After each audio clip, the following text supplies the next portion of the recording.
छत्रपती शिवाजी महाराज म्हणाले, प्रत्येक मावळ्यात माझा जीव आहे. काय झालं हे? आला, शहारे आले. काय होतं हे? High tone, low tone and एक्सप्रेशनचं कॉम्बिनेशन होतं. हेच झालं पाहिजे ना, शहारे आले पाहिजे. पण विषय कव्हर केला जातो, टाळ्या वाजतात, रिझल्ट येतो, लोक निवडणुका जिंकतात. इतकंच नाही, लोक करोडोच्या डील्स पण या टेक्निकने काढतात, क्रॅक करतात. येस, क्रॅक करतात. आता मी तुमच्याशी बोलते, हा माझा मंच झाला. तुम्ही माझ्याशी बोलता तर तुमचा मंच झाला. गृहिणी जेव्हा घरात बोलते तो तिचा मंच झाला. दुकानदार कस्टमरशी बोलतोय, हा त्याचा मंच झाला. शिक्षक विद्यार्थ्यांशी, डॉक्टर पेशंटशी, हे सगळे आपापले मंच आहेत. आणि माझं असं म्हणणं आहे की उत्तम वक्ता आपण यासाठी बनावं की आपल्याला आपल्या इंडस्ट्रीचा मंच गाजवता आला पाहिजे. आपण म्हणतो की आज लग्नाला 15 वर्ष झाले, 20 वर्ष झाले, 10 वर्ष झाले. तुम्ही ओव्हरऑल ऑब्झर्व केलं असेल की लेडीजचा सेल्फ कॉन्फिडन्स संपून गेलेला असतो. म्हणजे त्यांचं ते जे आपण म्हणतो ना की उगाच ग्लोरीफाय केलं, चूल आणि मूल हे स्त्रीची ओळख आहे. यु नो की गिल्ट फॅक्टर्स इतके कनेक्ट केले तिच्यासोबत की तिला इच्छा असेल ना तरी ती घराच्या बाहेर निघू शकत नाही. की सपोज ती घराच्या बाहेर गेली आहे आणि घरी येऊन कळलं की तिच्या बाळाला सर्दी झाली आहे, तर त्या सर्दीचं पूर्ण क्रेडिट तिला दिलं जातं की तू बाहेर गेली म्हणून त्याला सर्दी झाली. आपल्यासाठी काय महत्वाचं, आलेला क्लायंट हा आपला क्लोज झाला. तर जेव्हा तो डोअर मधनं ओपनिंगला येतोय तर तुम्ही काउंटरवर उभे राहून त्याला नमस्कार कसं करताय तिथून सुरुवात आहे. म्हणजे मी असेल तर मी असं म्हणलं, नमस्कार सर, नमस्कार मॅम, या ना, बरोबर, कशा आहात ma'am, see the smile on my face. मी, माझे डोळे बोलताय, माझ्या डोळ्यांमध्ये जिवंतपणा दिसतोय. काय आवडेल मॅम तुम्हाला, चहा, कॉफी, पाणी, काही मागवू तुमच्यासाठी? तसं तुम्हाला माहितीच आहे मॅम की गोल्डचे रेट्स थोडे व्हॅरी करताय, पण उत्तम उत्तम क्वालिटीचे प्रोडक्ट्स आहेत आपल्याकडे. तुम्ही सांगा कुठून सुरुवात करायची. See the welcoming approach. बरोबर. खूप लोक आहे मॅम, म्हणजे मला असं वाटतं की इतके लोक आहे ना की ज्यांचे विचार खूप चांगले आहेत जगामध्ये, खूप विचार खूप चांगले, पण त्यांना ते मांडता येत नाही. टॅलेंट आहे पण मांडता येत, आणि खूप नाहीये. 90% क्राऊड आहे. 2 प्रकारचे लोक जे यशस्वी होत नाही असं मला वाटतं. मी माझ्या प्रत्येक पार्टिसिपंटला यावर काम करायला सांगते. नंबर 1, जी लोक दर 4 दिवसांनी असं बोलतात, माझ्याकडे वेळ नाहीये, माझ्याकडे वेळ नाही आहे. काय सांगू तुला यार, वेळच नाही आहे. मग हे जे अंबानीज आहेत, हे जे खान्स आहेत, हे जे बच्चन्स आहेत, यांच्याकडे पण तर 24 तासच आहे ना. मग त्यांच्या 24 तासात ते मल्टी बिलियनियर आहे, आणि आपल्या 24 तासात आपण काय करतोय, कारणे द्या. हे कारण कारण कारण कारण आणि कारण देणारी माणसं कधी इतिहास घडवत नसतात. जर तुम्हाला ग्रो करायचंय, टाइम अँड मनी इन्व्हेस्टमेंट तुम्हाला करावंच लागेल, त्याला पर्याय नाहीये. बरोबर. वेन यू ड्रीम, एक दिन मैं जाके फॉर्च्युनर लूंगा, मला मर्सिडीज घ्यायची, अरे त्याला पैसे द्यावे लागतील ना. तो फ्री देणार आहे का तुम्हाला? तो रुपयाचं डिस्काउंट करणार नाहीये. मग ते परचेस करण्यासाठी पहिले तेवढा गल्ला जमा करावा लागेल ना, आणि तो गल्ला गोळा करण्यासाठी तुम्हाला मांडता आलं पाहिजे ना. Hello guys and welcome to banter with Chetan. मित्रांनो, आज आपल्यासोबत आहे रश्मी देशमुख मॅम. मॅम नमस्ते. नमस्कार. नमस्कार मित्रांनो, आपण भरपूर वेळा बघतो की आपल्याला अशी गोष्ट कानावर येते की जो बोलू शकतो त्याचा दगडही विकला जातो.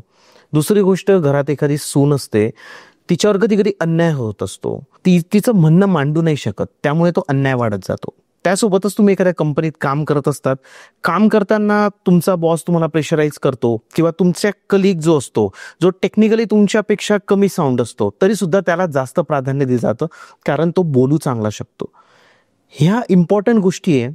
आणि हे जे बोलणं आहे, हे बोलणं कोणत्या पद्धतीने समोरच्यापर्यंत पोहोचलं पाहिजे, आपल्या बोलण्यामध्ये किती कॉन्फिडन्स असला पाहिजे, या सगळ्या गोष्टींबद्दल आज आपण रश्मी मॅमसोबत चर्चा करणार आहे आणि जाणून घेणार आहे की कसं एखादा व्यक्ती त्याची पर्सनॅलिटी सुधारू शकतो, एखादा पॉलिटिशियन त्याचा एक निवडणूक जिंकू शकतो, आणि एखादा व्यक्ती त्याचा एखादा जो क्लायंट आहे, करोडोंचा क्लायंट सुद्धा तो कन्व्हर्ट करू शकतो.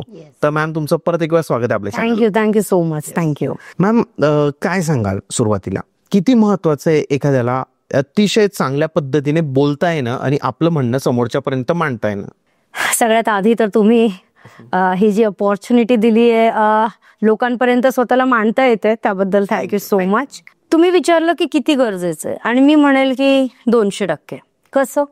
पब्लिक स्पीकिंग करणं किंवा आत्मविश्वासाने बोलणं हे 2025 या काळामध्ये ऑप्शन म्हणून राहिलं नाहीये. ही आता काळाची गरज आहे.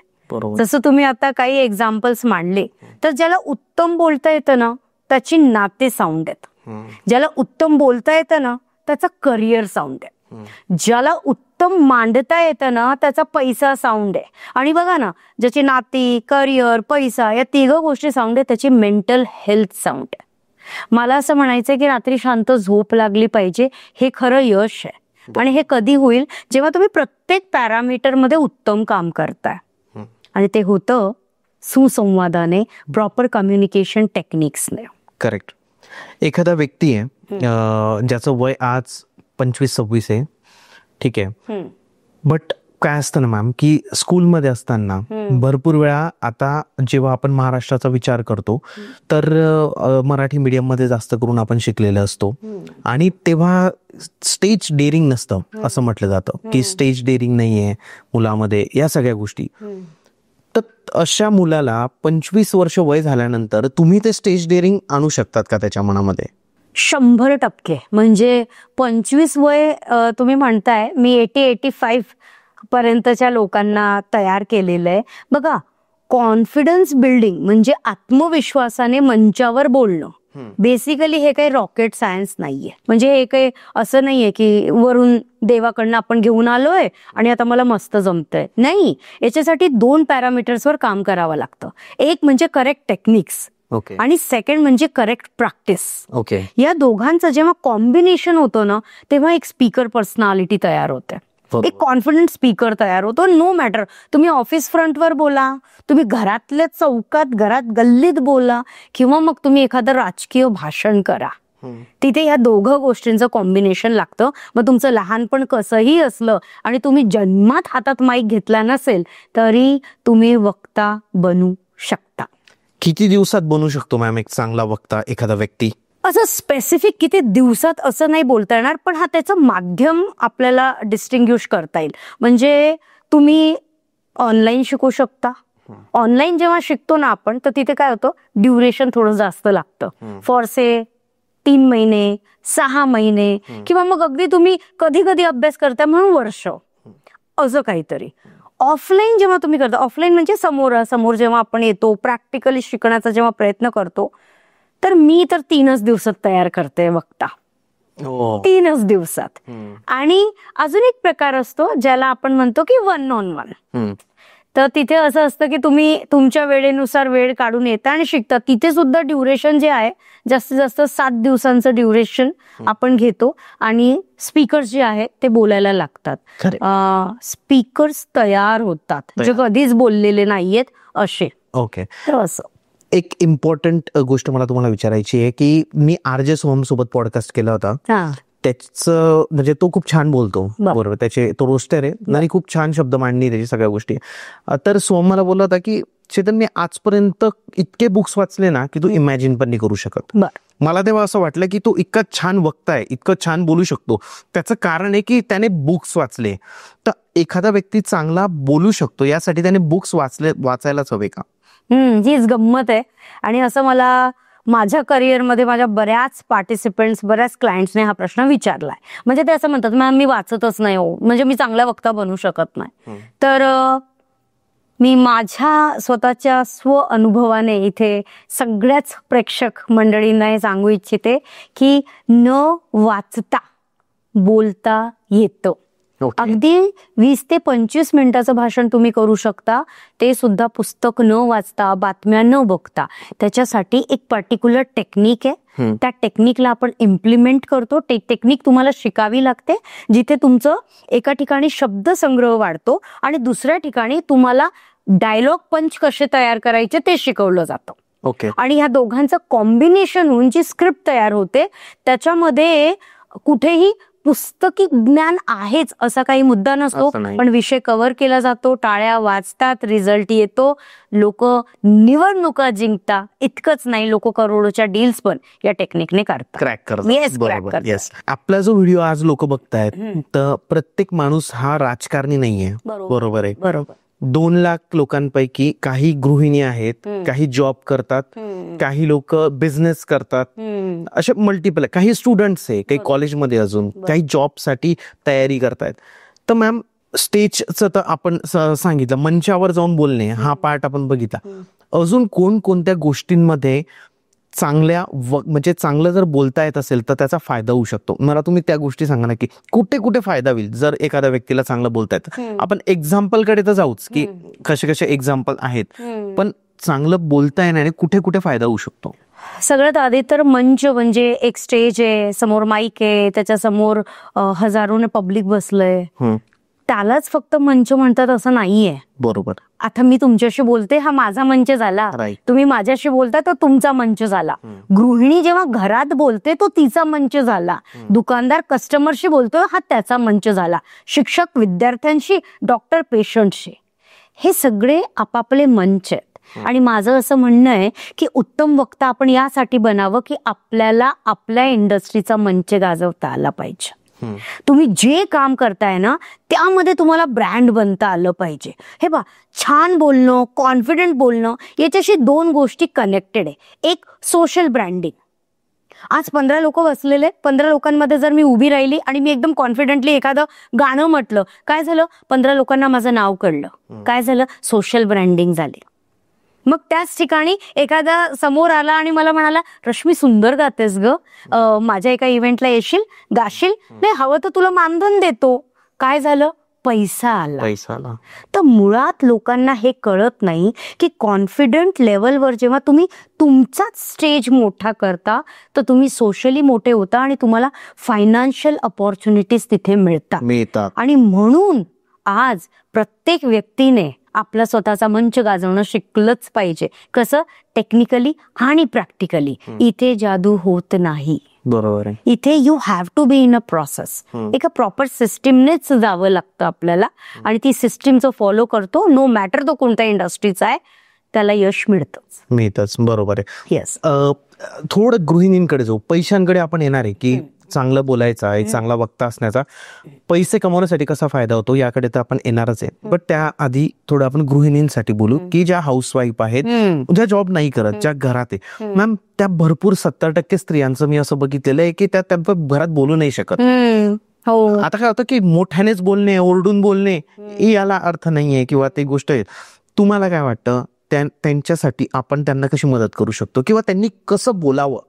बेसिकली आता जर आपण फक्त गृहिणींवर बोलतोय तर हे जे आपण म्हणतो की आज लग्नाला 15 वर्ष झाले, 20 वर्ष झाले, 10 वर्ष झाले, तुम्ही ओव्हरऑल ऑब्झर्व केलं असेल की लेडीजचा सेल्फ कॉन्फिडन्स संपून गेलेला असतो.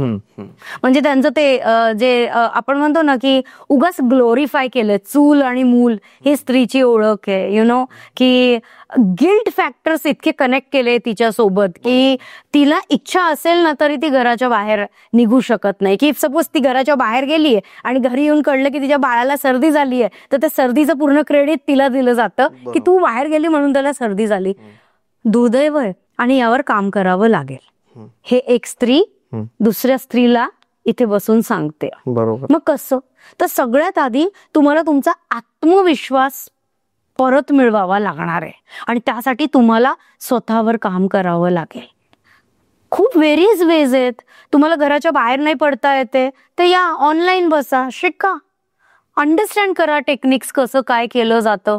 तुमच्या हात काही एखादी हॉबी आहे का? कॉलेजमध्ये तुम्ही डान्स करायच्या, रांगोळी काढायच्या, आठवतंय ना की तुम्ही किती किती हॅपी गो लकी टाईप होत्या. आणि आता तर कितीही म्हटलं की समाजाने असं केलं की किंवा घराने असं केलंय ना, तर शेवटी ते काय म्हणतात, तूच आहे तुझ्या जीवनाचा शिल्पकार.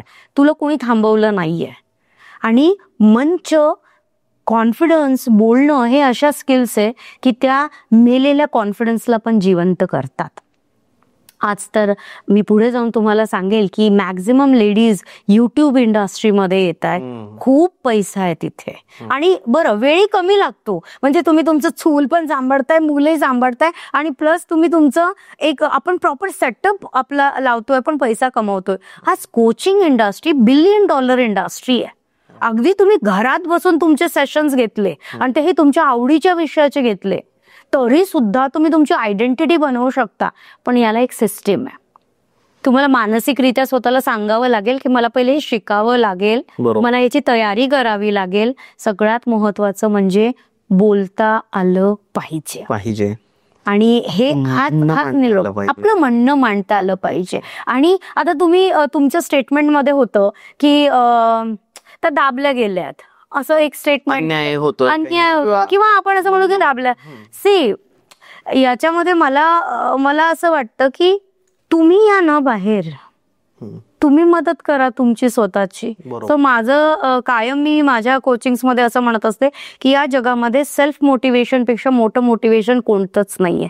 जोपर्यंत माझ्या आतून आवाज येत नाही ना, मला हा प्रोजेक्ट करायचा आहे, मला हे मिळवायचंय, मला हे बनायचंय, मला वर्ल्ड चॅम्पियनशिप जिंकायची, हे कुठे आलं पाहिजे, हे माझ्या आत आलं पाहिजे. कसं आलं पाहिजे?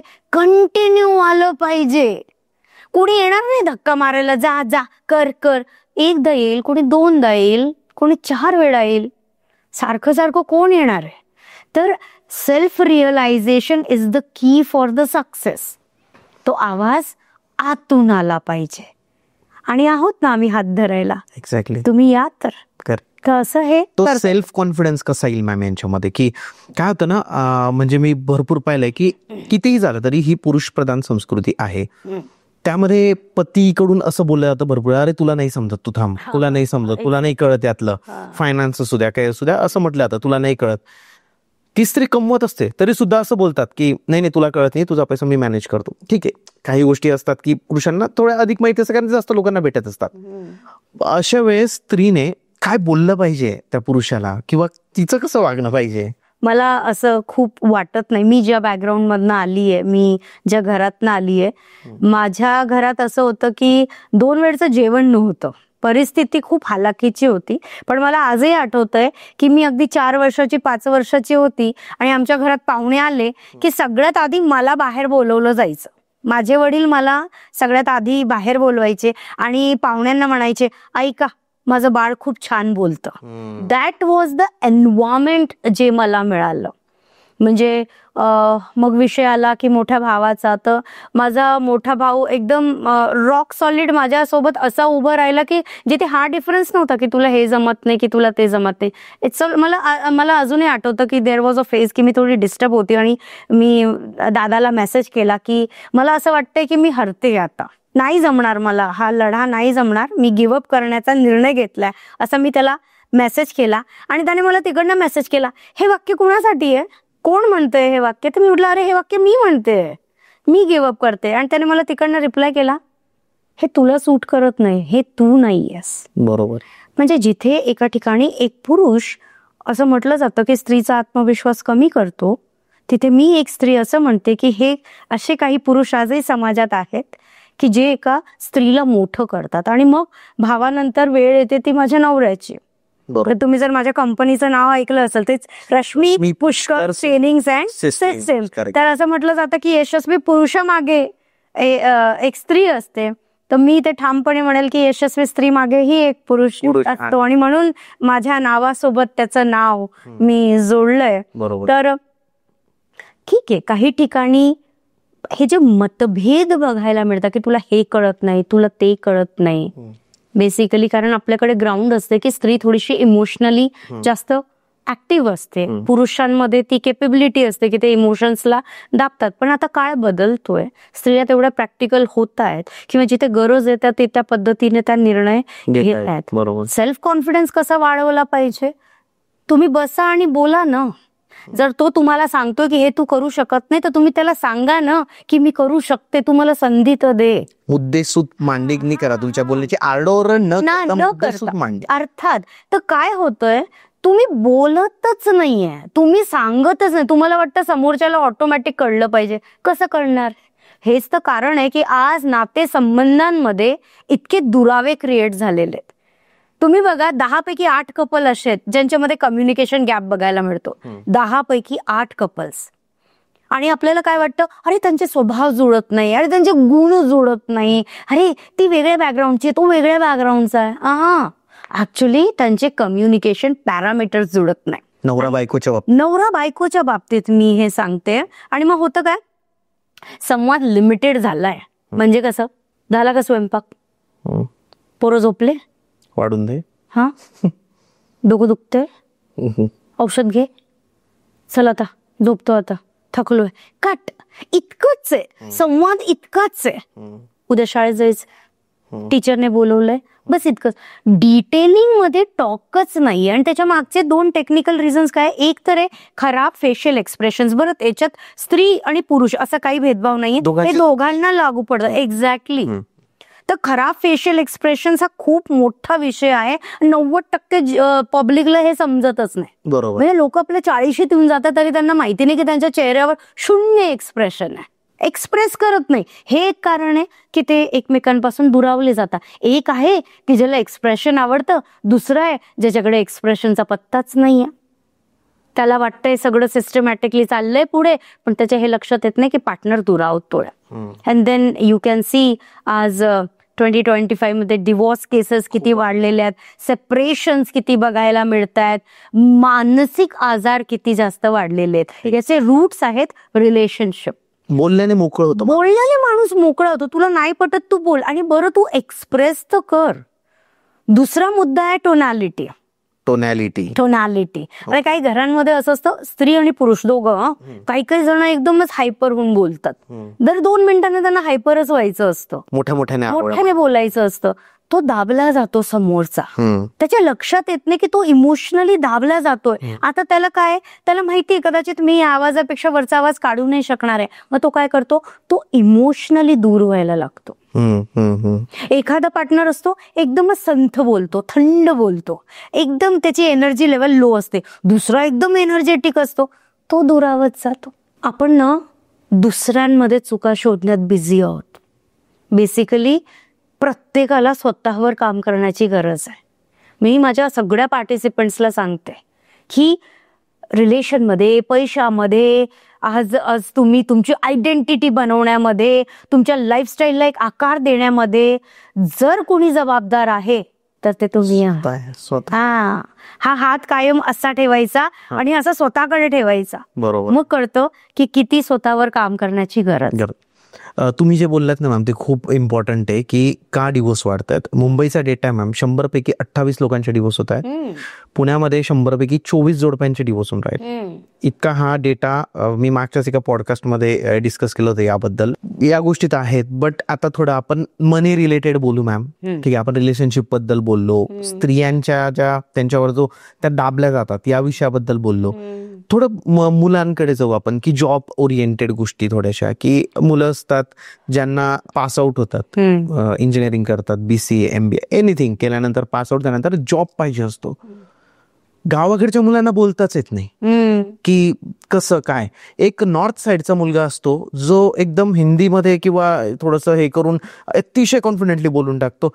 टेक्निकली आपल्या मराठी मुलाला किंवा एखाद्या गावाकडच्या मुलाला टेक्निकली हा हुशार असतो, बट जर बघायला गेलं तर हिंदीतला मुलगा किंवा थोडासा जो नॉर्थ साइडचा मुलगा आहे तो लवकर तिथं सिलेक्ट होऊन जातो. तर तुम्ही या मुलांना कसं गाईड कराल? कॉलेज म्हणा, बिझनेस म्हणा, कुठली इंडस्ट्री म्हणा, what is the definition of success? Let's understand. Success is equal to technical expertise. What is technical expertise? For say तुम्ही इंजिनिअरिंग केली, मेकॅनिकल इंजिनियर आहात, सो मेकॅनिकल इंजिनिअरिंग मध्ये तुम्ही जे शिकलात that is your expertise. Your doctor, medical is your expertise. Your teacher, history, geography, English is your expertise. आता काय होतं, बऱ्याच लोकांचा हा गोंधळ आहे की माझ्या टेक्निकल एक्सपर्टीज चांगल्या आहेत. फॉर से आपण म्हणतो अरे 20 वर्ष झाले हेच काम करतोय, अरे राजकारण तर माझ्या रक्तात आहे, अरे बाबा माझ्या 4 पिढ्या दुकान लावून बसलेल्या आहेत. What is this? This is called as तुमचा एक्सपिरियन्स, वर्क एक्सपिरियन्स, म्हणजे तुमचा टेक्निकल एक्सपर्टीज झाला. लोकांचा गोंधळ असा आहे की लोकांना वाटतं की त्यांची टेक्निकल एक्सपर्टीज चांगलं आहे म्हणून ते चांगले वक्ते. इथे आहे मेजर ड्रॉबॅक. आता काय, मी 20 वर्षापासून इतिहास शिकवते ना, मग मी काय झालं, मी तज्ञ झाली ना त्यामधली. लक्षात हे येत नाही की तुम्ही तज्ञ आहात तुमच्या सब्जेक्ट मॅटर मध्ये. बरोबर. पण सब्जेक्ट मॅटर मध्ये तुम्ही हुशार आहात किंवा तुम्ही ग्रॅज्युएशन केलंय, इंजिनिअरिंग केलंय, दॅट डझंट मीन की तुम्ही एक चांगले वक्ते आहात. चांगला वक्ता बनण्यासाठी टेक्निकल एक्सपर्टीज नाही, कम्युनिकेशन एक्सपर्टीज लागत असतात. म्हणजे काय, success is equal to technical expertise plus showmanship. Okay. आपल्याकडे इथे लॅक होतोय. आपला युवा, आपलं युथ, बिझनेस करणारी बरीच मंडळी बिझनेस मस्त करता, चोख करता, सामाजिक कार्यक्रमात, लग्नात गेले की बोलता येत नाही, सामाजिक बैठकीत गेले की बोलता येत नाही. का नाही बोलतायत? कारण त्यांनी कधी त्या शोमॅनशिप कडे लक्षच दिलं नाही. शोमॅनशिप म्हणजेच कम्युनिकेशन एक्सपर्टीज. याचे अनेक पॅरामीटर्स आहे. वक्ता बनणं म्हणजे माईक समोर जाऊन तोंड उघडून टॅटॅ करणं नाहीये. टोनॅलिटी जमली पाहिजे, फेस एक्सप्रेशन जमले पाहिजे, स्क्रिप्टिंग जमलं पाहिजे, पॉज पॅटर्न जमले पाहिजे, पोस्चर जमलं पाहिजे, हँड व्हेरिएशन जमले पाहिजे, बॉडी लँग्वेज करेक्ट पाहिजे, अदा पाहिजे, स्किल्स याला म्हटलं जातं. तुम्हाला लोकांना हसवता आलं पाहिजे, लोकांना रडवता आलं पाहिजे. हे सगळं लागतं शोमॅनशिपमध्ये. आणि यामुळे ग्रोथ होत नाहीये हे लक्षात येत नाहीये मुळात. आपण काय करतो, आता उदाहरण घेऊया. मी एक ऑन्ट्रोप्रेन्युअर आहे, ठीक आहे. सो ऑन्ट्रोप्रेन्युअर बिझनेस करते मी. सो माझा फोकस काय चाललाय? अरे प्रोडक्ट चांगलं करायचंय, अरे नाही याची क्वालिटी आपल्याला वाढवायची, नाही आपण काय करूया, इकडे जाऊया आणि तिकडनं हे घेऊया. आपलं सगळं लक्ष आपल्या प्रोडक्टला मोठं करणं, रिफाईन करणं याच्यावर बरोबर चालली आहे ना मी. पण जेव्हा वॉक इन मध्ये क्लायंट येतो, कस्टमर येतो, तर मला सांगा, आता हे प्रोडक्टवर काम करतो म्हणजे कशावर काम करतो? टेक्निकल एक्सपर्टीजवर आपण काम करतोय. बरोबर आहे. आता उदाहरण घेऊया. तुम्ही ज्वेलरीचं तुमचं शोरूम आहे, तुम्हाला सोनं चांदी सगळं इन आउट कळतं. आता मी आली, मी तुम्हाला भेटली. मला सांगा की मी जेव्हा तुम्हाला भेटते तर पहिले मला काय भेटणार आहे? तुमच्यातलं कम्युनिकेशन एक्सपर्टीज भेटणार आहे की तुमच्या टेक्निकल एक्सपर्टीज मिळणार आहे? पहिलं कम्युनिकेशन. जेव्हा मी तुमच्याशी बोलेल तर मला काय समजेल? तुमच्या कम्युनिकेशन एक्सपर्टीज. मग त्यात काय आलं? हा तुमचा चेहरा, तुम्ही माझ्याशी कसं बोलताय, तुम्ही कशा शब्दांनी माझ्याशी बोलताय, तुमचा ऍटिट्यूड कसा आहे, तुमचं मांडणं कसं आहे. आता काय करतो आपण? त्यावर कामच करत नाही. हा बोला मॅडम काय पाहिजे? सोन्याचा रेट इतका, चांदीचा रेट इतका. नाही मॅडम, तुम्हाला जर घट हवी असेल तर त्यात तिकडे जा मॅडम, तिकडे. आता मी काय विचार करते, काय कसा बोलतोय यार हा माणूस. आणि मग तिथे माझ्या डोक्यात काय आलं की जर याचं बोलणं असं आहे तर याचा प्रोडक्ट कसा असेल. पण तुमचं प्रोडक्ट तर भारी आहे ना, टेक्निकल मध्ये तुम्हाला 10/10 आहे, पण मी पोहोचत नाहीये तुमच्यापर्यंत. का? कारण तुमचे शोमॅनशिप स्किल्स वीक आहेत. हे पारडं आहे ना, असं चालतं 90% लोकांचं. हे टेक्निकल एक्सपर्टीज आहे, तुमचा विषय सब्जेक्ट मॅटर आहे, हा तगडा आहे. आणि हे कम्युनिकेशन एक्सपर्टीज, तुम्हाला बोलता येत नाही, तुमच्यात आत्मविश्वास नाही, तुमचा चेहरा बोलत नाही, तुमचे शब्द बोलत नाही, राईट जागेवर काय कुठे कसं बोललं पाहिजे हे तुम्हाला कळत नाही. आणि हे पारडं असं असल्याने जी तुम्हाला ग्रोथ हवी आहे ती तुम्हाला मिळत नाही.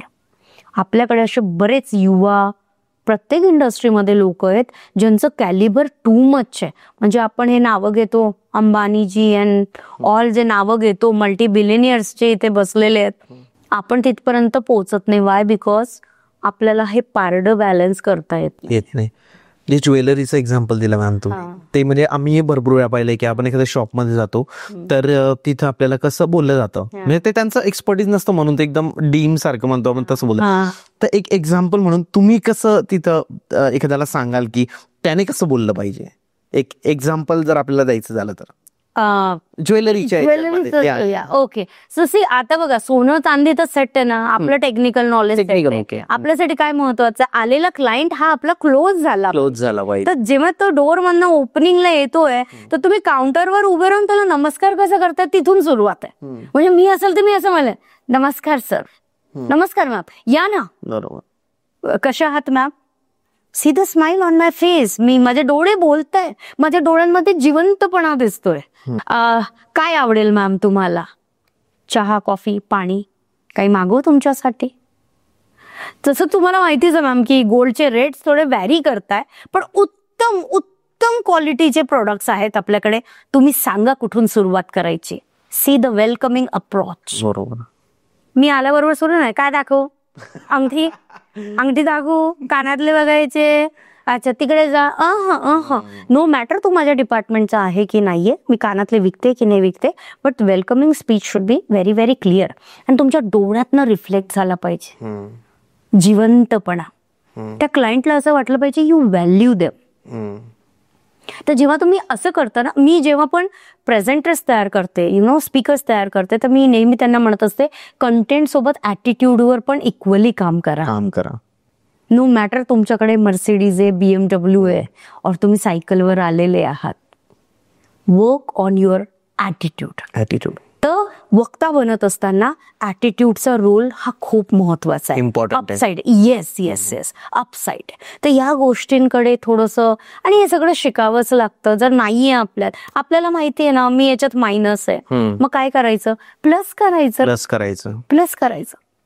एक्झॅक्टली. म्हणजे आता तुम्ही जसं एक्सप्रेशन सांगितलं मॅम, की याच्यामध्ये एक्सप्रेशन होते, याच्यामध्ये एक हंबलनेस होता, त्यासोबतच आपल्या प्रॉडक्ट बद्दल आपली माहिती होती. एक्झॅक्टली. ठीक आहे. आणि हे गोष्टी शिकवल्या जातात. हे लोकांना समजलं पाहिजे की अशा पद्धतीने त्यांनी जर एक्सप्रेस केलं, अशा पद्धतीने बोलले, तर मग त्यांचा बिझनेसमध्येही त्यांना ग्रोथ मिळते.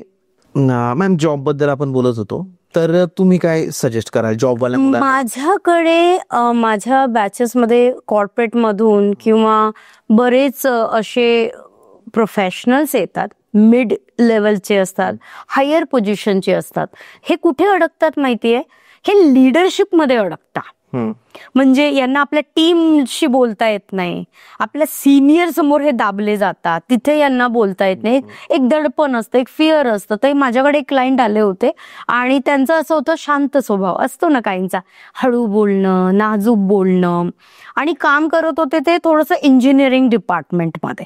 तर त्यांच्या बॉसची अपेक्षा असायची की यांनी जरा क्लायंटला थोडं मशिनरी समजवावी. हे समजवायचे पण इम्पॅक्ट नाही पडायचा. हे बघा, नुसतं तोंड उघडून बोलणं महत्वाचं नाहीये, इम्पॅक्टफुल बोलणं, रिझल्ट आला पाहिजे तुमच्या बोलण्याने. बेस्ट पार्ट काय झाला या क्लायंटचा, त्याला रिअलाइज झालं की त्याला स्वतःवर काम करणं गरजेचं आहे. करेक्ट. अरे आपल्याकडे असं आहे की अर्धे लोक तर कबूलच करत नाही की माझ्यामध्ये काही फ्लॉ आहे, जिथे त्यांची स्टोरी संपते. बरोबर. राईट. यांना लक्षात आलं मला काहीतरी काम केलं पाहिजे बाबा, माझं काहीतरी बोलण्यात गडबड होते. मग ते आपल्यापर्यंत आले. मग त्यांनी आपला प्रोग्राम जॉईन केला. प्रोग्राम केल्यानंतर असं झालं की त्यांचं ऑफिसमधलं एन्व्हायरमेंट, बोलणं बदलायला लागलं. म्हणजे ऑफिसमध्ये कोणाचा वाढदिवस आहे तर ते विश करायला लागले, स्वतःहून उठायला लागले, सूत्रसंचालन करायला लागले, बॉसशी डायरेक्ट बोलायला लागले. इतकंच काय, सिंगल हँडेड क्लायंट हँडल करायला लागले. आणि त्याचा परिणाम असा झाला की 6व्याच महिन्यामध्ये वार्षिक 3.5 लाखाने त्यांचं इन्क्रीमेंट झालं, जे की त्यांच्यासाठी खूप मोठी अमाऊंट होती त्यावेळेस. त्या इन्क्रीमेंटने त्यांचा कॉन्फिडन्स इतका वाढला की त्यांनी ठरवलं मी स्वतःचा सेटअप टाकणार आणि सुट्टीच्या दिवशी मी माझा बिझनेस करणार. आज त्यांची कंपनी स्टार्ट होऊन 1 वर्ष झालं. त्यांचा मोठा मुलगा ती कंपनी त्यांच्यासोबत सांभाळतोय. मग त्यांचा कॉन्फिडन्स इतका वाढला. म्हणजे मला आठवतं या गुरुपौर्णिमेला त्यांचा माझा फोन आला होता आणि त्यांनी मला सांगितलं की मॅडम मी तुम्हाला भेटायला ऑफिस येऊ शकत नाहीये, कारण मी चाललोय एका ठिकाणी जिथे मला 2 करोडची डील मिळते. अरे बापरे. 40 मशीनचं काम त्यांना त्या दिवशी मिळणार होतं.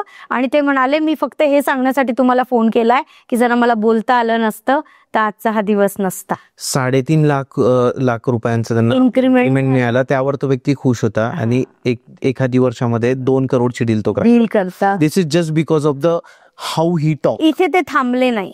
तिथून त्यांचा कॉन्फिडन्स इतका वाढला की जसं मी मगाशी म्हटलं कोचिंग इंडस्ट्री, तर त्यांनी युट्यूबवर स्वतःचे व्हिडिओज टाकणं सुरू केलं आणि पॅरेंटिंग कोच म्हणून आता ते त्यांचे सेशन्स पण घेत आहेत. म्हणजे एक माणूस ज्याला 4 वाक्य नीट बोलता येत नव्हते, आज तो नोकरी पण करतोय, त्याचा सेटअप आहे स्वतःचा बिझनेसचा, आणि तो त्याच्या बोलण्याच्या या छंदाला आता जोपासतोय ऍज अ कोच, जिथून त्याचं नाव पण होतंय, त्याला पैसा पण मिळतो. इतकी मजा आहे मंचावर. हे असं होतं. तर तू ये, तर तू बोलून बघ तर, असं मी त्या प्रत्येक माणसाला सांगते ज्याला भीती वाटते लोकांसमोर बोलण्याची, स्वतःचं मत मांडण्याची. खूप लोक आहे मॅम, म्हणजे मला असं वाटतं की इतके लोक आहे ना की ज्यांचे विचार खूप चांगले आहेत जगामध्ये, खूप विचार खूप चांगले, पण त्यांना ते मांडता येत नाही. टॅलेंट आहे पण मांडता येत नाही. आणि खूप नाहीये, 90% क्राऊड आहे. आणि मग आपण ते काय म्हणतो, तफावत काय आहे आज, हा. श्रीमंत श्रीमंत होतोय म्हणे, हा. गरीब गरीब होतोय म्हणे. अरे तू प्रयत्नच करत नाही ना. नाहीये. म्हणजे बघा, आपण सगळीकडे चर्चा काय असते, सक्सेसफुल कोण आहे, सक्सेसफुल कोण आहे, अशी चर्चा. मला तेच तुम्हाला विचारायचं होतं की अनसक्सेसफुल कोण बन. हा मुद्दा हा आहे. आणि अनसक्सेसफुल कोण आहे हे जेव्हा कळतं ना, याची क्लॅरिटी जर मला माझ्या आत्म्याला, मी नेहमी म्हणते सगळं सगळं खोटं बोलू शकता, आपला आत्मा खोटं बोलू शकत नाही. तर 2 कारणं देणारी माणसं कधीच यशस्वी होत नाही. आता मला आवडेल एखादा प्रश्न तुम्हाला रिव्हर्स मध्ये विचारायला. तर मला असं सांगा की जेव्हा आपल्या देशाचा आपण विचार करतो, आपल्या देशामध्ये आज अतिशय प्रसिद्ध असे खूप व्यक्तिमत्व आहेत. 2-4 लोकांची नावं घेऊया बरं, सांगा. जे चांगलं बोलतात नाही, जे सक्सेसफुल आहेत, बोलण्याचं काही. मुकेश अंबानी, हा, अंबानी जी आहेत, टाटा जी आहेत, अमिताभ बच्चन जी आहेत, सचिन तेंडुलकर जी आहेत, माधुरी दीक्षित आहे, कितीतरी आहेत. राईट, बरोबर. 2 प्रकारचे लोक जे यशस्वी होत नाही असं मला वाटतं, आणि मी माझ्या प्रत्येक पार्टिसिपंटला यावर काम करायला सांगते. नंबर 1, जी लोक दर 4 दिवसांनी असं बोलतात, माझ्याकडे वेळ नाहीये, माझ्याकडे वेळ नाहीये, काय सांगू तुला यार, वेळच नाहीये. मग हे जे अंबानीज आहेत, हे जे खान्स आहेत, हे जे बच्चन्स आहेत, यांच्याकडे पण तर 24 तासच आहे ना. मग त्यांच्या 24 तासात ते मल्टी बिलियनियर आहे, आणि आपल्या 24 तासात आपण काय करतोय, कारणे द्या. आणि कारण देणारी माणसं कधी इतिहास घडवत नसतात. तुम्हाला ठरवायचंय तुम्हाला किती कॉन्ट्रीब्यूट करायचंय, हे तुमच्या हातात आहे. वेळ नाहीये तर वेळ काढा, वेळ मिळत नाहीये तर तुम्ही शोधा आणि मॅनेज करा. गाव गल्लीत जाऊन सांगू नका तुमच्याकडे वेळ नाही, वेळ नाही, वेळ नाही. तुम्ही काय प्रूफ केलंय? Are we dealing in a multi billionaire environment? No, आपण तर स्ट्रगलच करतोय. मग वेळ कुठे गेला? फ्लॉप. नंबर 2, जे लोक दर 4 दिवसाने रडतात, कशावर? माझ्याकडे पैसा नाहीये, काही झालं नाही, काय सांगू, अरे गावी पैसे पाठवले तर थोडं आता तंगीत चालू आहे, अरे काय सांगू यार, पगारच पुरत नाही, इतकं म्हणजे ना, इतकं प्रॉब्लेम चालतो ना, आता मुलाची.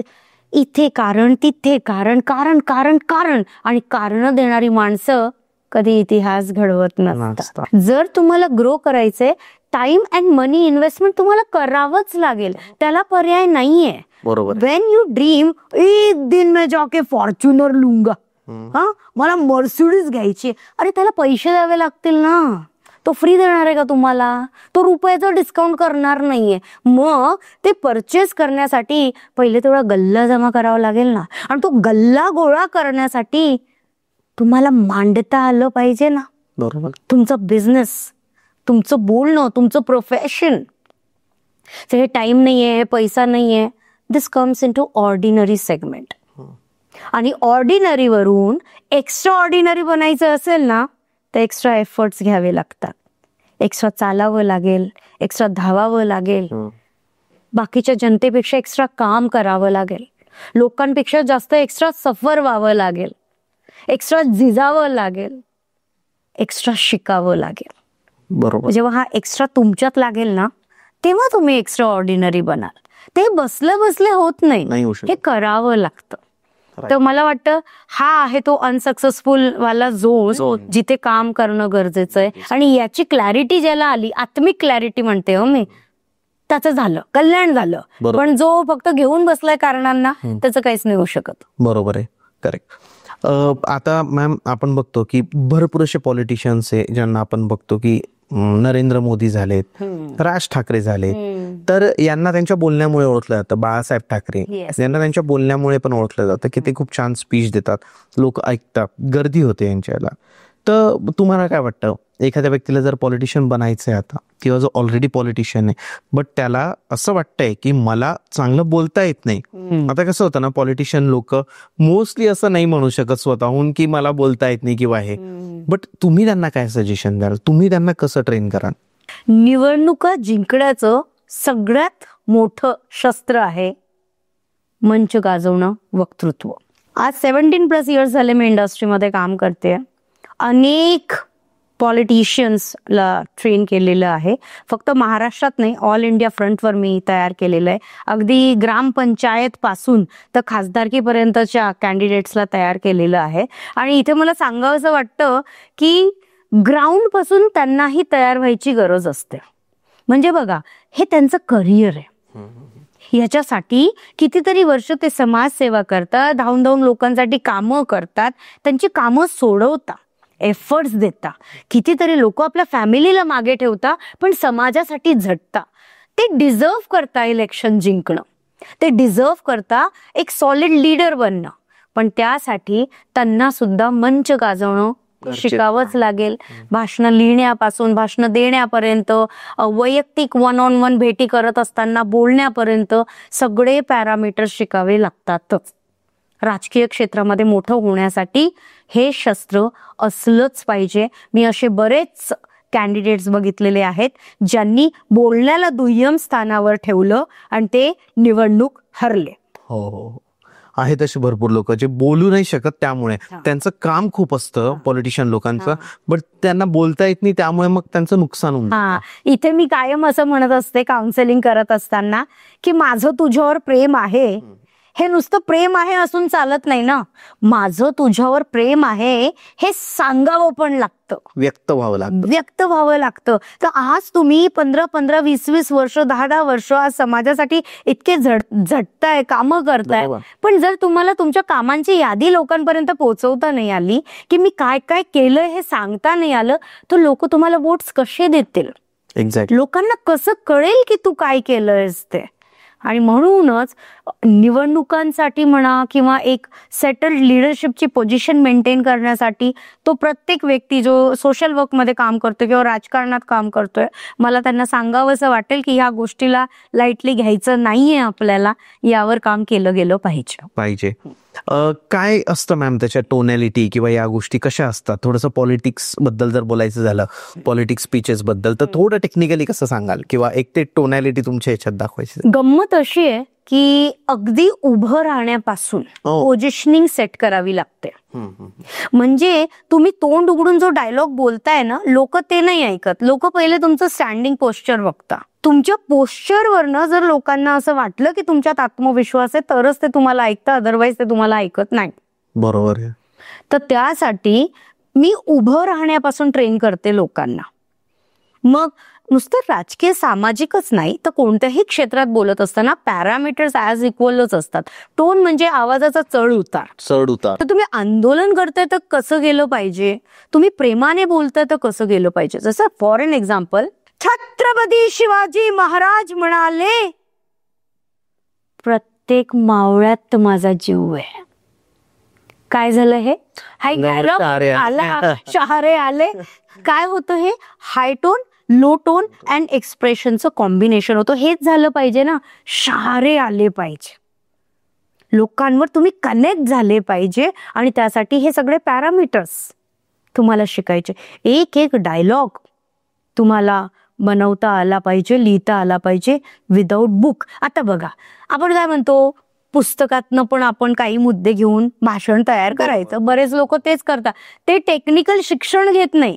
त्यांच्या हे लक्षात येत नाही की बाबा 2-3 दिवस जाऊन मी कुठेतरी शिकून घेतलं पाहिजे, काळाप्रमाणे बदललं पाहिजे. नाही, ते पुस्तक घेतील, 2-4 लाईन्स घेतील आणि वेळ काढतील.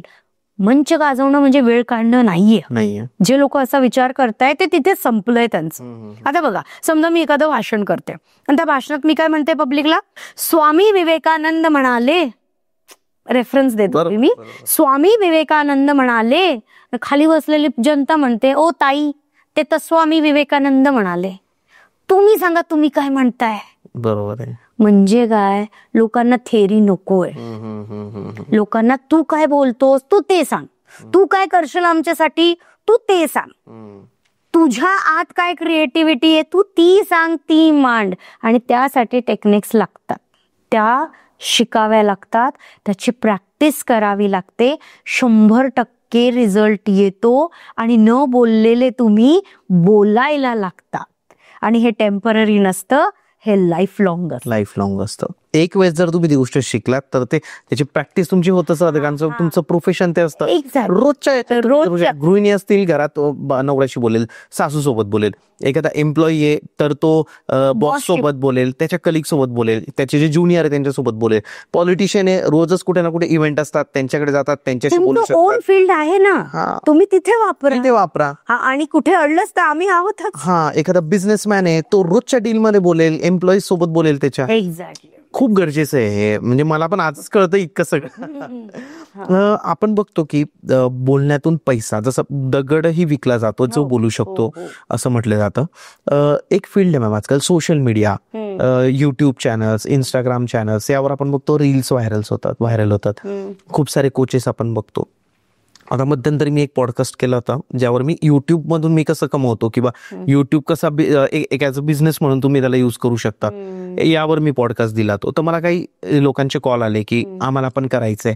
मी त्यांना एकच बोललो की बोलता आलं पाहिजे, बोलता आलं पाहिजे. तर तुम्ही काय सजेस्ट कराल एखाद्या व्यक्तीला जर युट्यूबर बनायचं, एखादा कॉन्टेंट क्रिएटर बनायचंय, कोच बनायचंय, ज्याला सोशल मीडिया थ्रू हजारो लोकांपर्यंत पोहोचायचंय, तुम्ही त्याला काय सजेशन द्याल?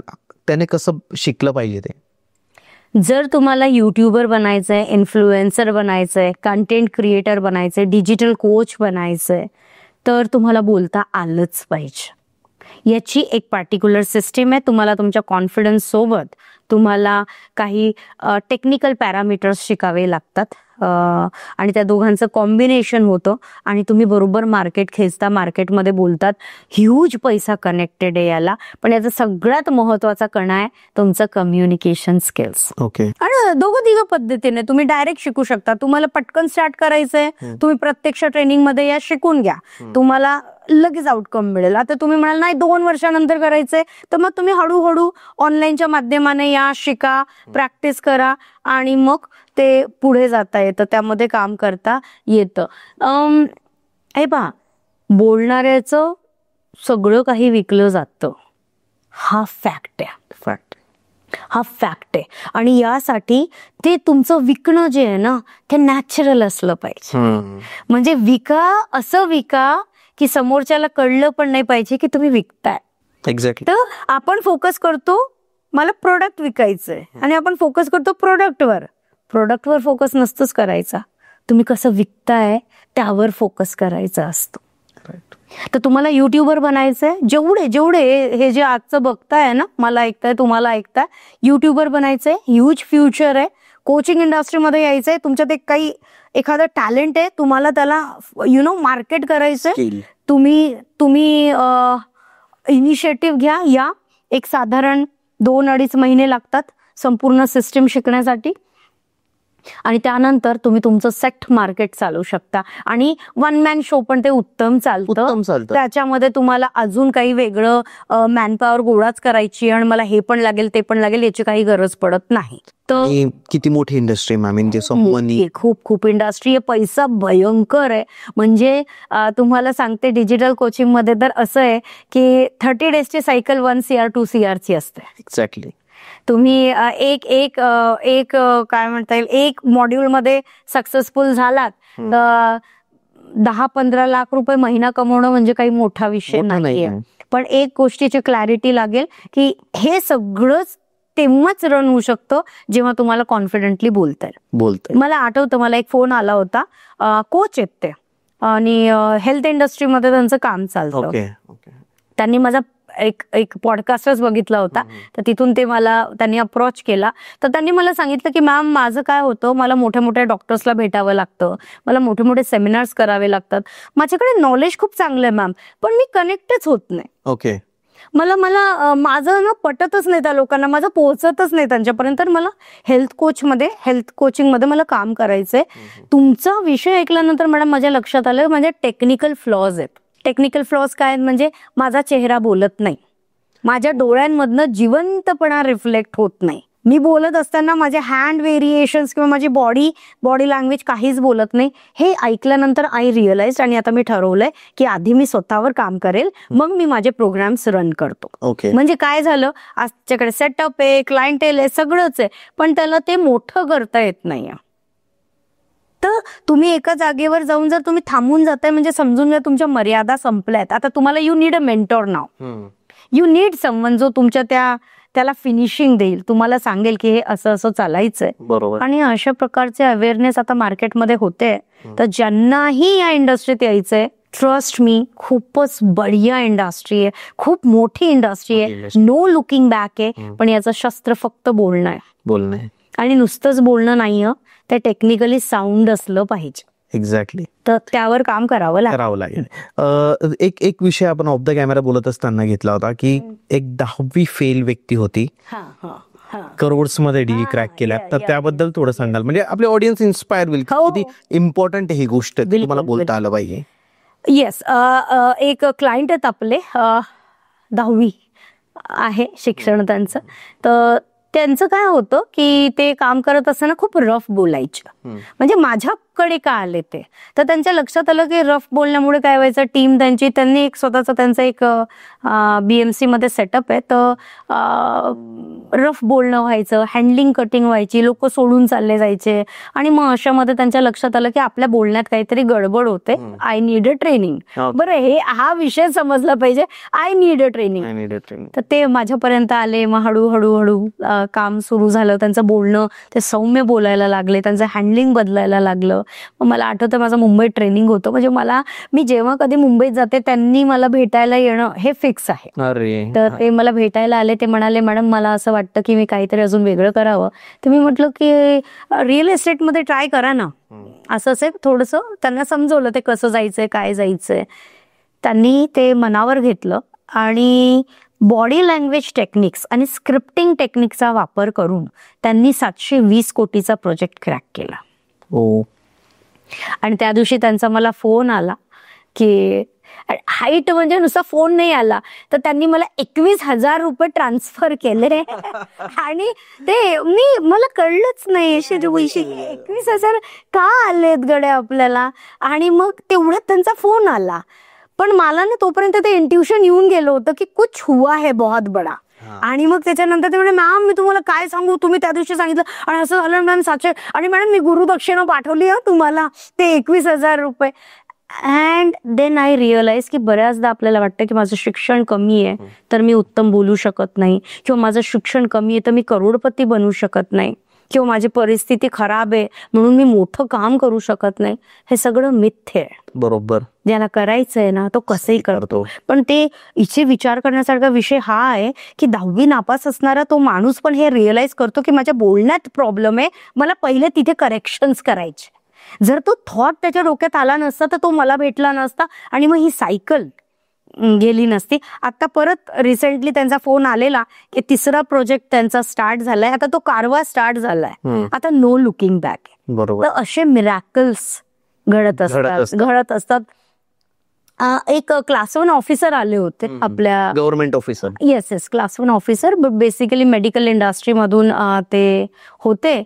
आणि काय होतं बऱ्याचदा की काही स्टुडंट्स समोर येऊन शिकतात, काही लोक ऑनलाईन मध्ये पण त्यांना बसतात नाही, बॅकअप मध्ये आपण त्यांचे सेशन्स घेत असतो. आणि एक दिवस अचानक माझ्या व्हॉट्सअपवर एक 12 मिनिटाचा व्हिडिओ आला. कोणाचा आला म्हणून मी बघितलं तर त्या 12 मिनिटामध्ये त्यांनी सांगितलं की मी एकदम, आता बेसिकली मेडिकल ऑफिसर शांत ते थोडे डॉक्टर्स म्हटले की बरोबर त्यांचा अप्रोच शांत असतो, हळू बोलणं, शांत बोलणं. तर म्हणे मी असा होतो. आणि काय झालं की गव्हर्नमेंट मध्ये काम करत असताना तुम्हाला सगळ्या प्रकारच्या लोकांना भेटावं लागतं, बोलावं लागतं, सिनियर्सला रिपोर्टिंग करावं लागतं. दाबले जायचे हे सिनियरनं काही पटकन विचारलं घाबरून जायचे, किंवा कॉन्फिडन्स त्यांचा सेट नव्हता. आणि मग त्यांनी कधी केव्हा आपल्या ते फ्लो मध्ये आले आणि विदिन 10 मिनिट्स तो व्हिडिओ आहे आपल्याकडे, त्यांचा feedback. By using again scripting, hand variation methods and body language, in 10 minutes he cracked 40 करोडची डील. 40 करोड म्हणते आम्ही. बापरे, इतकी पॉवर, इतकी ताकद आहे या टेक्निकल ऍस्पेक्ट्स मध्ये, ह्या मंच गाजवण्यामध्ये. ज्याला हा खेळ जमला ना, मी नेहमी म्हणते आता मेकअपची डेफिनेशन बदलली आहे. आता मेकअप म्हणजे आर्टिफिशियल मेकअप नाही, मेकअप म्हणजे ही कॉन्फिडंट स्माइल, हे डोळ्यात जी चमक आहे ना, याला मेकअप म्हटलं जातं.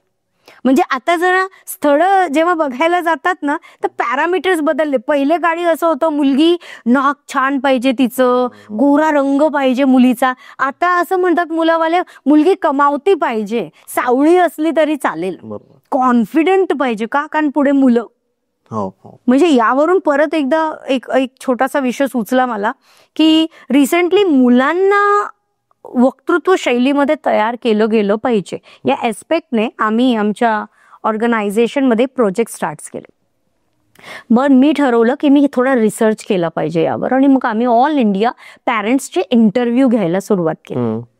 तर राजस्थानचे एक क्लायंट बसले होते माझ्यासोबत बसायला, वडील बसले होते, वडिलांसोबत 13 वर्षाची मुलगी बाजूला बसली होती.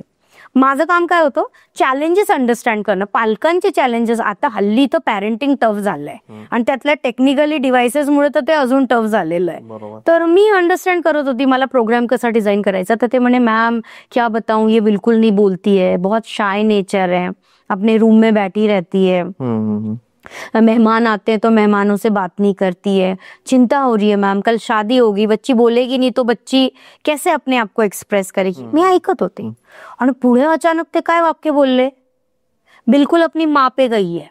आणि माझ्या पायाखालची जमीन सरकली. मैंने कहा सर ऐसा क्यों, उसकी माँ भी वैसी है ना, कभी मेहमान आएंगे तो खुल के बात नहीं करेगी, और बहुत ऐसे एक्सप्रेसिव नहीं है, जितना लिमिटेड रिक्वायर्ड है उतना ही बोलती है, बहुत कम बोलती है, शेयरिंग बहुत कम करती है, अब जैसी माँ वैसी बेटी. इथे आपल्या काय लक्षात आलं की चूक त्या बाळाची नाहीच आहे ना. जेव्हा पॅरेंट्स स्वतः एक्सप्रेसिव्ह नाहीये तर तुमचं बाळ एक्सप्रेसिव्ह कसं होईल. आणि तुम्ही बघा, आज तुम्ही जे चॅलेंज करताय, मग 10 वर्ष आधी तुझ्या बायकोने ट्रेनिंग घेतलं पाहिजे होतं. बरोबर. जर तिला कळतंय की ती एक्सप्रेसिव्ह नाहीये, ती कमी बोलते, तिला बोलण्याचे चॅलेंजेस आहे, तर तुम्ही बसा आणि शिका ना. तुम्ही टाळता का? नवऱ्याने सांगायला पाहिजे होतं बायकोला की हे असं तू शिकून घे. आज त्या बाळाला ब्लेम करून मग त्यांनी ते बरं त्या नवऱ्याने बायकोला सांगण्याआधी बायकोला झालं पाहिजे होतं ना. पण नंतर जाऊन अबला नारी मैं बेचारी करून काय होणार आहे. तुझे गेले ना 15-18 वर्ष तर तुझ्या आयुष्याचे तसेच गेले. बरोबर आहे. सो मी काय म्हणते, 50 मध्ये बसून आपल्या पोरांना आपल्या दुःखाच्या कहाण्या सांगण्यात काही मोठेपणा नाहीये. एक्झॅक्ट. की बेटा मी असा होतो तसा होतो, मी इतके तीर मारले तितके मारले. पोरं रिव्हर्स मध्ये विचारणार, तू कमवलं काय, दिसत तर नाहीये ना पिक्चर मध्ये. तर ह्या कहाण्या बंद करा आणि मेक युअर ओन स्टोरीज. म्हणजे मला असं वाटतं की तुम्ही एकचदा जन्म घेतला, इतिहास एकचदा बनणार आहे. बरोबर. याचं त्याचं करण्यापेक्षा जर स्वतःवर काम केलं ना, तर त्या इतिहासात आपलं नाव, आणि तो इतिहास भलेही आपल्या खानदानाचा असो, तिथे तर तुमचं नाव घेतलं गेलं पाहिजे. एक्झॅक्टली. आणि स्टोरी सांगायचीच आहे ना आपल्या बाळांना, तर आपल्या यशाच्या स्टोरी सांगा, आपल्या स्ट्रगलच्या स्टोरीज सांगा. पण त्या स्ट्रगलला तुम्ही कन्वर्ट केलं यशमध्ये, ते सांगा. ते इम्पॉर्टंट आहे. नुसतं स्ट्रगल सांग, रडगाणं नको करायला, त्याच्यातून कसं तुम्ही उभे राहिले, तुमचं एक नाव कमवलं, हे लोकांपर्यंत. कारण आजकालचे टीनेजचे मुलं म्हणा, अरे काय तुम्ही परत ते स्टार्ट केलं, प्लीज डोंट. वाय? बिकॉज तुम्ही कन्वर्ट नाही करून दाखवलं ना तुमच्या स्ट्रगलला. करेक्ट. तर तुम्ही कन्वर्ट करा. आणि हे कधी होईल, जेव्हा तुमच्यात सेल्फ कॉन्फिडन्स तर तो जनरेट झाला पाहिजे. मॅम, आता आपण या सगळ्याबद्दल तर बोललोच की बोलता आलं पाहिजे व्यक्तीला, एक्सप्रेस करता आलं पाहिजे स्वतःला. तर या सगळ्याचा संबंध की पेन आणि गेन याच्याशी कुठे आहे का? भरपूर मोठा आहे, आणि त्याचं एक्झाम्पल मी स्वतःवरूनच देईल. असं कुणीच नाहीये all full flesh perfect, you know. प्रत्येकाचे आपलं स्ट्रगल आहे, प्रत्येकाचं आपलं काहीतरी एक स्टोरी लाईन आहेच आहे. That is what pain is. Gain is your success. आज तुम्ही किती कमावताय, काय उंचीला जाऊन बसलेत, लोक तुमच्याकडे कसं बघतायत, it comes in to gain.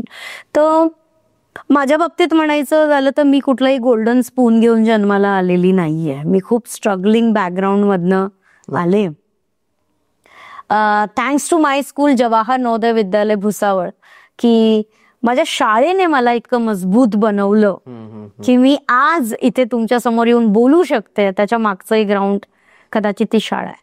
पण back of the mind situations अशी होती ना, की मला वाटतं सगळ्यात जास्त पेन काय असतं माहितीये, भुकेचं. खायला न मिळणं ना, हे सगळ्यात मोठं पेन असतं. आणि मी त्या पेनला ना खूप जिवंतपणे जगली आहे. म्हणजे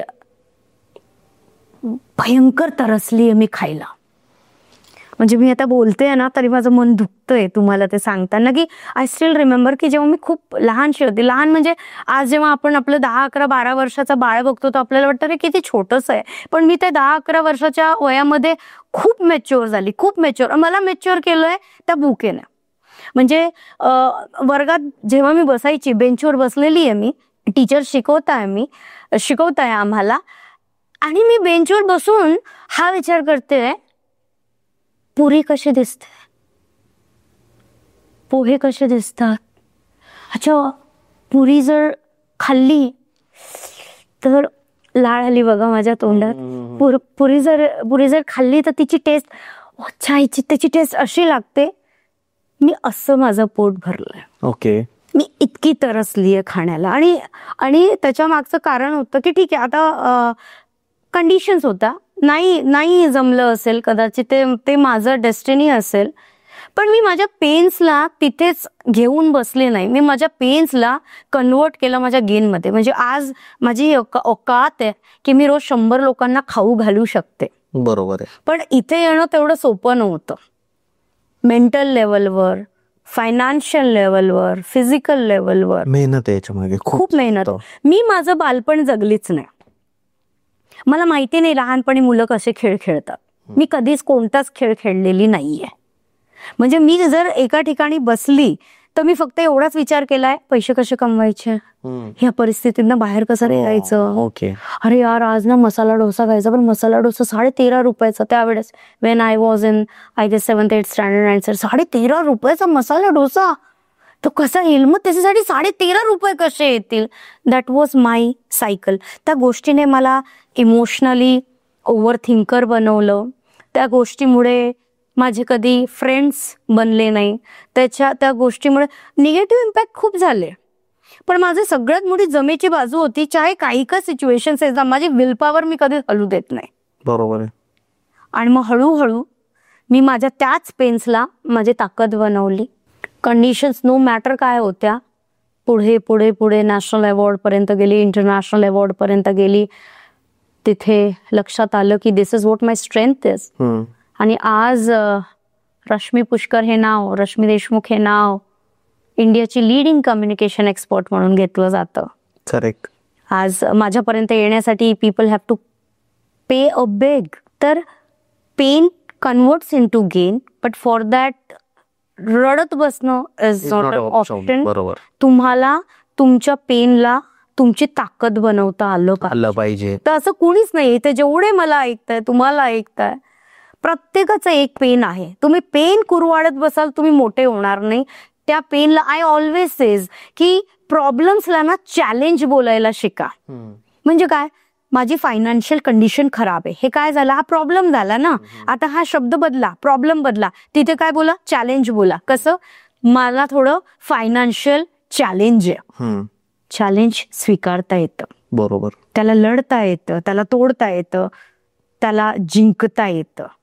तर असं उचलायचं प्रॉब्लेमला, असं बाजूला न्यायचं, टाकून द्यायचं आणि focus on the solution find करत राहायचे प्रॉब्लेम्स. आणि सोल्युशन सापडतात. शोधल्याने तर देव पण सापडतो म्हणे. तर सोल्युशन सापडतात आणि तुम्ही तुमच्या इंडस्ट्रीचे ब्रँड बनता. तुम्ही स्वतःच्या नजरेत नजर टाकून उभे राहू शकाल. इतकं जरी कमावता आलं तरी मला वाटतं सफिशियंट. खूप आहे. एक्झॅक्टली मॅम, खूप इन्स्पायरिंग स्टोरी होती तुमची. थँक्यू. आणि जर्नी पण खूप इन्स्पायरिंग आहे. आणि या पॉडकास्ट मधून आपल्याला एकच सांगायचं आहे की बोलायला शिका. जर तुम्हाला बोलता येत नसेल तर तुमच्यासाठी खूप चांगला ऑप्शन आहे की तुम्ही मॅम कडून शिकू शकतात. त्यामध्ये असं नाही की फक्त पॉलिटिशियन लोक, गृहिणी शिकू शकते. ज्याला जॉब हवा आहे तो मुलगा इंटरव्ह्यू कसं द्यायचा ते शिकू शकतो. जे ऑलरेडी जॉब करतायत, लाखोंचे पॅकेज आहे, बट त्यांना एक म्हणतो ना आपण मॅनेजमेंटमध्ये जायचं आहे, तर मॅनेजमेंटमध्ये जाण्यासाठी तुमचं कम्युनिकेशन खूप चांगलं हवं. तिथे तुम्हाला त्याचा यूज होऊ शकतो. जे बिझनेसमॅन आहे की ज्यांना माहिती की धंदा कसा करायचा पण डील करता येत नाही, तिथं त्यांना प्रॉब्लेम होतो. निगोशिएशन्समध्ये प्रॉब्लेम येतो. या सगळ्या लोकांसाठी सगळ्यात इम्पॉर्टंट आणि सगळ्यात बेस्ट ऑप्शन मॅम आहे. तर तुमच्याशी कम्युनिकेट कसं करू शकतात लोक, काय काय ऑप्शन आहे की तुमच्यापर्यंत ते पोहोचू शकतात. इन्स्टाच्या माध्यमाने, ऑफकोर्स या पॉडकास्टच्या माध्यमाने पण आपण काही लिंक्स शेअर करू. डिस्क्रिप्शन मध्ये लिंक देऊ आपण. डिस्क्रिप्शन मध्ये तुम्ही लिंक द्या, हो. तर ऑटोमॅटिकली माझ्या सिस्टीम मध्ये ते सगळे येतील. हो, हो. तिथे काही नंबर्स पण आपण प्रोव्हाइड हो, नंबर डिस्प्लेला पण मी लावून देईल Yes, आणि डिस्क्रिप्शन मध्ये पण ठेवेल. एक्झॅक्टली. तर त्यांची कशी रिक्वायरमेंट आहे त्या हिशोबाने त्यांना गाईड केलं जाईल आणि डेफिनेटली मिळून त्यांच्यासाठी काहीतरी चांगलं कसं करता येईल यावर आम्ही काम करू. एक्झॅक्टली. तर नंबर डिस्प्लेला पण असेल, डिस्क्रिप्शन मध्ये पण असेल, काही लिंक्स असतील ज्यावर तुम्ही मॅमला अजून बघू शकतात. तर thank you so much ma'am. Thank you so much. आभारी आहे.